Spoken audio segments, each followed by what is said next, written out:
Ini adalah teknik memotong tingkat dewa. Lelaki itu menangkap seekor ikan dan mulai memotong dari bagian perut. Dan daging ikan dipotong seperti selembar sayap tonggeret. Tapi setelah diperhatikan, ikan yang dipotong dagingnya sama sekali tidak merasakan apapun. Masih bisa berenang dengan lincah di dalam air. Master Hong adalah seorang koki dewa. Setiap ada pesta di desanya, dia selalu diundang untuk menjadi koki. Dia mengambil pisau kepala naganya, membidik tepat babi yang ada di depan mata.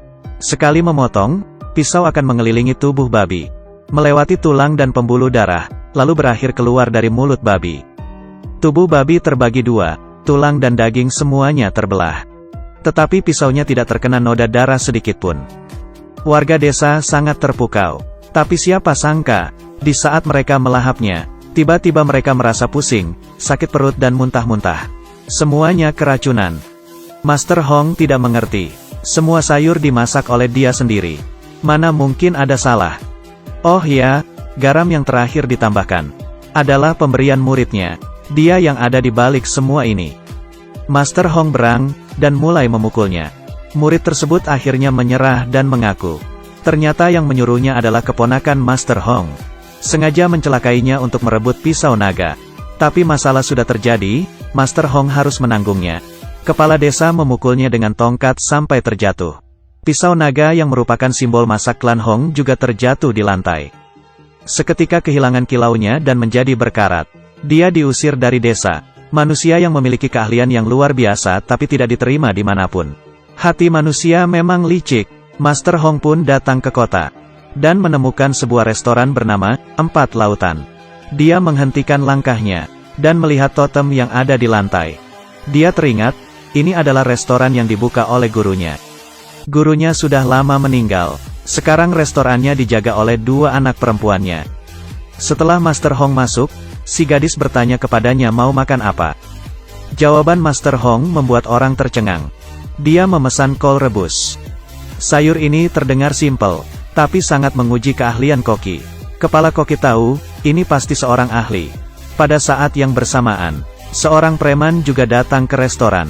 Sejak kecil berlatih seni bela diri, keahlian memotongnya luar biasa. Sangat angkuh, melihat Master Hong yang di seberangnya memesan kol rebus.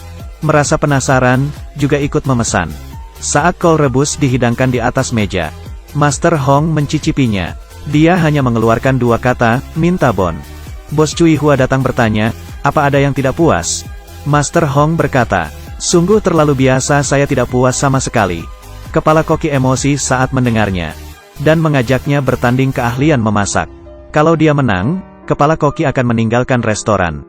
Kalau dikalah, Master Hong harus mencuci piring di sini selama 1 tahun. Master Hong merasa tertantang dan menerima pertandingan ini. Dan mengundang preman di seberang untuk membantunya. Dan soal perlombaan kali ini adalah memasak bebek. Kepala koki sekali melihat, langsung memahami rangka bebek. Dan Langung mulai bekerja. Tak lama kemudian sayur pun dihidangkan. Xiao Mei duluan mencicipi bebek yang dimasak oleh kepala koki. Rasa dan teksturnya sangat pas. Luar biasa. Tetapi Master Hong hanya mengeluarkan 4 kata, sudah pasti ngomongnya begitu. Xiao Mei kesal, menunjuk ke arah bebek yang dimasaknya, kamu lihat bebek ini. Baru dihidangkan, sudah dingin. Lalu mengulurkan tangannya untuk menyentuhnya. Adik. Ya Tuhan, kenapa sangat panas?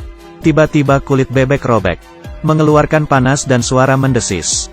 Rupanya bebek yang dilumeri maltosa, mempunyai efek menghangatkan. Tidak hanya begitu, Master Hong mengetahui bebek sifatnya dingin.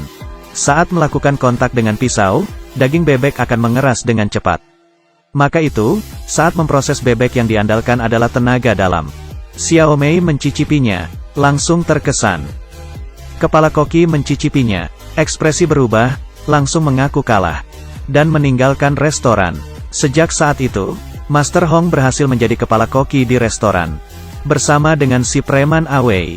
Awei sifatnya angkuh, tidak terima menjadi pembantu Master Hong. Dan mengajak Master Hong bertanding keahlian memotong. Pertandingan dimulai. Master Hong mengambil seekor ikan. Dengan sigap memotongnya menjadi lembaran. Tetapi ikan yang diambil dagingnya masih bisa hidup dan berenang dengan bebas. Lalu mencicipi daging ikan. Segar lembut manis halus. Daging ikan rasanya seperti hidup kembali di dalam mulut. Awei akhirnya mengaku kalah, dan meminta Master Hong untuk menjadi gurunya. Master Hong memang bermaksud begitu, tapi tidak langsung menyetujuinya. Masalahnya Awei sifatnya tidak sabaran dan angkuh. Master Hong mengeluarkan baskom berisi pisau-pisau. Pisaunya semua berkarat, lalu menyuruhnya mengasah pisau, melatih kesabarannya. Dalam beberapa hari, semua jenis pisau diasahnya sampai tajam sekali. Selanjutnya adalah membantu koki, dari pagi hingga malam, mengiris kulit wortel, memotong daun bawang, bawang putih, jahe. Dari kecil sampai besar semua harus dikerjakan. Dalam waktu 2 bulan, Awei menghilangkan sifatnya yang impulsif.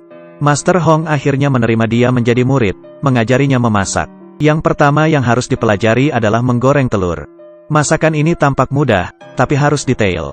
Supaya bisa wangi, empuk, lembut, halus. Saat mengocok telur harus pas kombinasinya.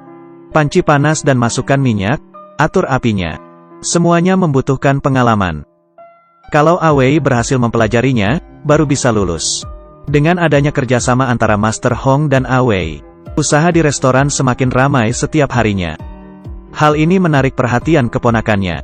Dia juga membuka usaha restoran di kota. Pelanggan direbut oleh mereka. Sungguh lancang. Lalu dia mengerahkan bawahannya untuk pergi restoran 4 lautan. Sengaja memasukkan paku ke dalam sayuran. Membuat onar, dan merusak nama baik mereka. Usaha di restoran menurun drastis. Master Hong merasa bersalah, dan bertekad untuk bangkit kembali. Dan kesempatan pun datang. Di dalam kota akan diselenggarakan pertandingan memasak. Yang menang akan mendapat hadiah yang besar, dan menjadi sangat terkenal. Di sisi lain, keponakan juga mendengar kabar ini, dan ingin menguasai posisi pemenang. Dia meremehkan Master Hong. Hari pertandingan, keponakan mengutus pemenang pertandingan memasak tahun lalu si gendut untuk bertanding. Di pihak Master Hong, dia mengutus Awei. Pertandingan memasak dimulai. Awei akan memasak masakan 4 rasa. Dia membuang tulang burung puyuh, lalu dimasukkan ke dalam burung merpati. Lalu burung merpati dimasukkan ke dalam perut ayam. Kemudian ayam dimasukkan ke dalam perut bebek. Dimasak dengan api kecil dan dilumuri saus rahasia. Satu macam masakan yang merupakan gabungan dari 4 macam daging.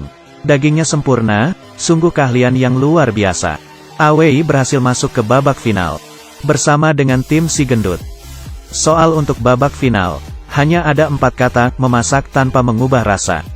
Yang artinya tidak menambah bumbu apapun di dalam sup. Hanya memasak tidak diubah agar rasa aslinya keluar. Si gendut memutuskan untuk membuat pencobaan Buddha. Sayur-sayuran, daging semua dipotong dengan detail. Lalu dimasukkan ke dalam kukusan bambu dan dimasak dengan api kecil. Masukkan ke dalam pot, dan tuangkan sup. Panaskan sampai apinya merata. Sebuah mahakarya, pencobaan Buddha, selesai. Para juri mengatakan masakan ini sempurna. Sebaliknya di sisi Awei, dia memutuskan untuk memasak kol rebus. Hal yang paling sederhana adalah hal yang paling susah dikerjakan. Mari kita bahas kol ini dulu. Harus menggunakan kol yang baru tumbuh, dan memilih bagian yang paling muda dan manis. Lalu sayur kol ditusuk-tusuk dengan sebuah jarum, agar kesegaran dan kemanisan kaldu sayur kol bergabung dengan sempurna. Dan kaldu ini harus dimasukkan ke dalam cincangan daging ayam. Diaduk merata dan disaring secara bertahap, agar rasa supnya lembut, segar dan wangi. Terakhir tambahkan tahu yang diiris dengan pisau naga. Kol rebus selesai dimasak. Di hadapan juri, tahunya perlahan mekar, dan menyatu dengan supnya. Mereka meminumnya dan menutup mata. Lalu merasakannya, sungguh puas. Menggunakan bahan yang paling biasa dan sederhana, dan dimasak menjadi sesuatu yang berharga.